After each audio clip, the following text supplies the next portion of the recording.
Star plus के latest episode की शुरुआत मोती बा के द्वारा अनुपमा को नजरअंदाज करने से होती है। अनुपमा अनुज के बारे में सोच रही होती है और हंसमुख से साझा करती है कि ऐसा लगता है जैसे कल की ही बात हो जब उसने अनुज से शादी की थी। उसके मन में राही की शादी को लेकर असमंजस है और वह अभी तक इसे पूरी तरह से स्वीकार नहीं कर पा रही है। शादी का माहौल पूरे घर में फैला हुआ है, लेकिन अनुपमा के मन में हलचल मची हुई है। इस बीच समारोह के दौरान पुजारी प्रथना से प्रेम और राही के गठबंधन को बांधने के लिए कहता है। गौतम भी प्रथना से रस्म निभाने का अनुरोध करता है, लेकिन प्रेम यह कहकर जोर देता है कि यह काम परी को करना चाहिए। प्रेम की इस बात से मोती बा नाराज हो जाती है। मोती बा के चेहरे पर नाराजगी साफ झलकती है, लेकिन अनुपमा स्थिति को संभालने के लिए आगे आती है। वह हस्तक्षेप करती है और सुनिश्चित करती है कि प्रथना ही रस्म निभाए। अनुपमा प्रेम को समझाने की कोशिश करती है कि यह प्रथना के लिए जरूरी है। प्रथना आखिरकार प्रेम और राही को आशीर्वाद देती है, जो अपनी शादी का बेसब्री से इंतजार कर रहे हैं। मोती बा के मन में इस घटना के प्रति नाराजगी बनी रहती है। वह पराग से कहती है कि अनुपमा अब प्रेम के बाद प्रथना को जीतने की कोशिश कर रही है। मोती बा के शब्दों से पराग के मन में चिंता गहराने लगती है। उसे चिंता है कि शादी के बाद राही घर संभाल सकती है, लेकिन मोती बा उसे विश्वास दिलाती है कि चाहे कुछ भी हो जाए, वह हमेशा कोठारी घर की मालकिन बनी रहेंगी। मोती बा का यह विश्वास पराग के मन को थोड़ा शांत करता है, लेकिन उसके भीतर असुरक्षा की भावना बनी रहती है। हंसमुख इस पूरे माहौल को गौर से देख रहे होते हैं। उन्हें महसूस होता है कि कोठारी परिवार के मन में अभी भी कुछ असंतोष है। दूसरी ओर अनुपमा के मन में भी राही को लेकर चिंता है। उसे लग रहा है कि राही के लिए यह बदलाव आसान नहीं होगा। पराग और ख्याति के साथ मिलकर अनुपमा शादी की रस्मों में भाग लेती है।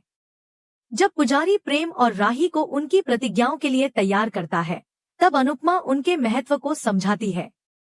वह प्रेम और राही को यह एहसास दिलाती है कि शादी के फेरों के पीछे गहरा अर्थ छिपा है।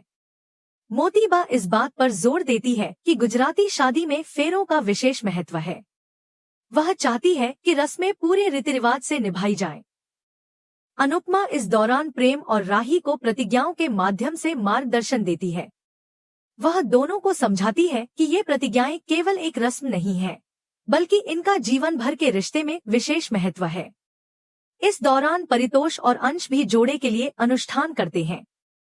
पूरे समय अनुपमा के मन में अनुज की यादें चलती रहती हैं। उसे अनुज के साथ बिताए गए लम्हे याद आते हैं।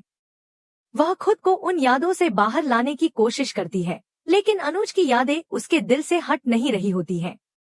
पुजारी प्रेम को निर्देश देता है कि वह राही की मांग में सिंदूर लगाए और उसके गले में मंगलसूत्र पहनाए।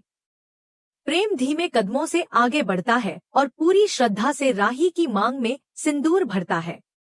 इसके बाद वह उसे मंगलसूत्र पहनाता है। इस दौरान पूरे मंडप में खुशी का माहौल बन जाता है। सभी के चेहरों पर मुस्कान होती है।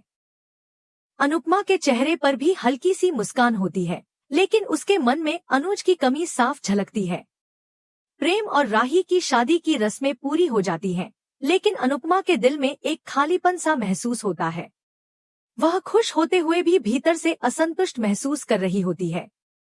दूसरी ओर मोती बा के चेहरे पर एक अजीब सा संतोष होता है।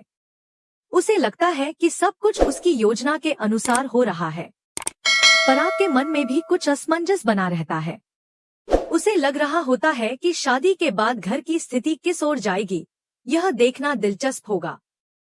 शादी के बाद परिवार के लोग प्रेम और राही को आशीर्वाद देते हैं। अनुपमा भी उनके पास जाकर उन्हें शुभकामनाएं देती है। इस दौरान मोती बा की नजरें अनुपमा पर टिकी होती हैं। उसे लग रहा होता है कि अनुपमा की नीयत में कुछ तो गड़बड़ है। वह पराग को एक तरफ ले जाकर कहती है कि उसे अनुपमा पर नजर रखनी होगी। मोती बा को लगता है कि अनुपमा धीरे धीरे प्रथना और प्रेम के जरिए घर पर अपनी पकड़ मजबूत करने की कोशिश कर रही है। पराग के मन में इस बात को लेकर संदेह होता है, लेकिन वह मोती बा की बातों को हल्के में नहीं लेना चाहता। अनुपमा इस बात से अनजान रहती है कि मोती बा और पराग उसके इरादों पर शक कर रहे हैं। वह पूरी सच्चाई से प्रेम और राही के लिए खुश रहती है। इस बीच हसमुख कोठारी परिवार के व्यवहार को नोटिस करते रहते हैं। उन्हें लग रहा होता है कि घर में सब कुछ सामान्य नहीं है। उन्हें एहसास होता है कि मोतीबा के मन में अभी भी कुछ असंतोष छिपा हुआ है। अनुपमा भी इस बात को समझ रही होती है कि मोतीबा के मन में उसके लिए संदेह है, लेकिन वह इस बात को नजरअंदाज कर प्रेम और राही के लिए खुश रहने की कोशिश करती है। शादी की रस्में पूरी होने के बाद घर का माहौल शांत हो जाता है। प्रेम और राही एक दूसरे के साथ खुश नजर आते हैं, लेकिन अनुपमा के मन में अनुज की कमी महसूस होती है। उसे लग रहा होता है कि उसकी जिंदगी में एक अधूरापन अभी भी बाकी है। दूसरी ओर मोतीबा को यकीन होता है कि घर की स्थिति उसके नियंत्रण में है। पराग के मन में इस बात को लेकर असमंजस बना रहता है कि शादी के बाद घर की स्थिति किस दिशा में जाएगी। अनुपमा अपनी भावनाओं को छिपाते हुए सबके साथ खुश रहने की कोशिश करती है, लेकिन अनुज की यादें उसे अकेला कर देती हैं। प्रेम आखिरकार अनुपमा की मदद से रस्म पूरी करता है और इस तरह अपनी शादी की आधिकारिक मुहर लगाता है। रस्म पूरी होने के बाद प्रेम और राही सबका आशीर्वाद लेने के लिए आगे बढ़ते हैं। दोनों के चेहरे पर खुशी साफ झलक रही होती है। मोतीबा इस मौके पर राही को कोठारी परिवार का हिस्सा बनने की उसकी नई जिम्मेदारियों की याद दिलाती है।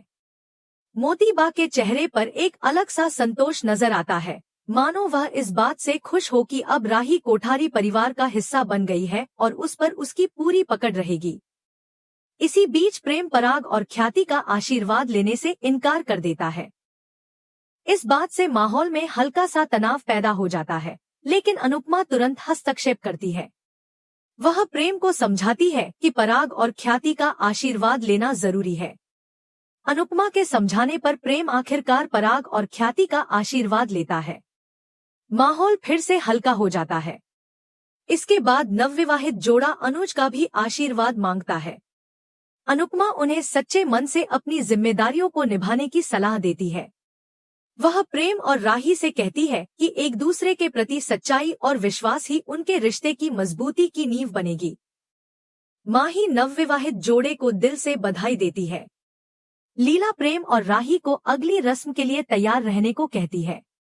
इसी बीच परी और ईशानी प्रेम का चुराया हुआ जूता लौटाती हैं। वे उसे चिढ़ाती हैं कि उसे हमेशा राही को खुश रखना होगा। प्रेम हंसकर इस बात को टालने की कोशिश करता है, लेकिन उसके चेहरे पर खुशी साफ झलक रही होती है। मोतीबा इस पूरे दृश्य को बड़े ध्यान से देख रही होती है। वह ईशानी और परी को उपहार देती है और इस तरह उन पर अपना अधिकार स्वीकार करती है। मोतीबा के इस व्यवहार से सभी को हैरानी होती है, लेकिन कोई इस पर खुलकर कुछ नहीं कहता। इसी बीच अंश दोनों परिवारों को एक समूह तस्वीर के लिए इकट्ठा करता है। परिवार के सभी सदस्य एक साथ खड़े होते हैं और तस्वीर खिंचवाते हैं। तस्वीर खिंचवाने के बाद मोतीबा विदाई की रस्म में देरी न करने पर जोर देती है। उसके चेहरे पर एक अलग सी कठोरता नजर आती है। ऐसा लगता है जैसे वह चाहती है कि सब कुछ उसकी योजना के अनुसार हो। विदाई की तैयारी के दौरान अनुपमा के चेहरे पर हल्की उदासी नजर आती है। राही के जाने की बात उसे भावुक कर रही होती है। वह अनुज से अपनी भावनाएं साझा करती है। अनुपमा का दिल भारी हो जाता है। उसकी आंखों में आंसू भर आते हैं, लेकिन वह खुद को संभालने की कोशिश करती है। विदाई के दौरान अनुपमा एक भावपूर्ण कविता सुनाती है, जो माहौल को और भावुक बना देती है। कविता सुनते ही राही की आंखों से आंसू बहने लगते हैं। अनुपमा अपनी भावनाओं पर काबू रखने की कोशिश करती है, लेकिन वह खुद को कमजोर महसूस करती है। राही भी अपनी मां से दूर होने की बात सोचकर भावुक हो जाती है। प्रेम राही का हाथ थामे हुए उसे दिलासा देता है। पूरा माहौल भारी हो जाता है, लेकिन विदाई की रस्म पूरी हो जाती है। इसके बाद अनुपमा शुभासन के बारे में सोचने लगती है। शुभासन, पवित्र चटाई को लेकर उसके मन में चिंता बनी रहती है। उसे यकीन होता है कि परितोष ने इसे सुरक्षित रखा है, लेकिन जब वह इसकी पुष्टि करने के लिए परितोष से बात करती है, तो उसे यह जानकर हैरानी होती है कि शुभासन गायब है। अनुपमा और परितोष तुरंत शुभासन की खोज में लग जाते हैं।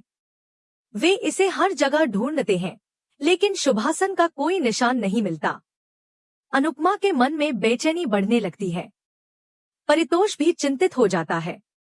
अनुपमा और परितोष इस बात को मोतीबा से छिपाने की कोशिश करते हैं, क्योंकि उन्हें पता है कि अगर मोतीबा को इसके बारे में पता चला तो वह बहुत नाराज हो जाएगी। लेकिन सच ज्यादा देर तक छिपा नहीं रहता। मोतीबा को इस बात का पता चल जाता है कि शुभासन गायब है। मोतीबा का गुस्सा 7वें आसमान पर पहुंच जाता है। वह अनुपमा को उसकी लापरवाही के लिए डांटती है। मोतीबा अनुपमा से सवाल करती है कि उसने इतनी बड़ी गलती कैसे कर दी। वह अनुपमा को इस बात का एहसास दिलाती है कि शुभासन का गायब होना बहुत अशुभ संकेत है। अनुपमा खुद को असहाय महसूस करती है। उसे समझ नहीं आता कि वह इस स्थिति को कैसे संभाले। मोतीबा के कठोर शब्दों से अनुपमा का दिल टूट जाता है। उसे लग रहा होता है कि उसने सब कुछ बर्बाद कर दिया है। परितोष अनुपमा का साथ देने की कोशिश करता है, लेकिन मोतीबा का गुस्सा शांत नहीं होता। वह अनुपमा पर आरोप लगाती है कि उसने जानबूझकर इस स्थिति को पैदा किया है। मोतीबा की बातों से अनुपमा का दिल और टूट जाता है।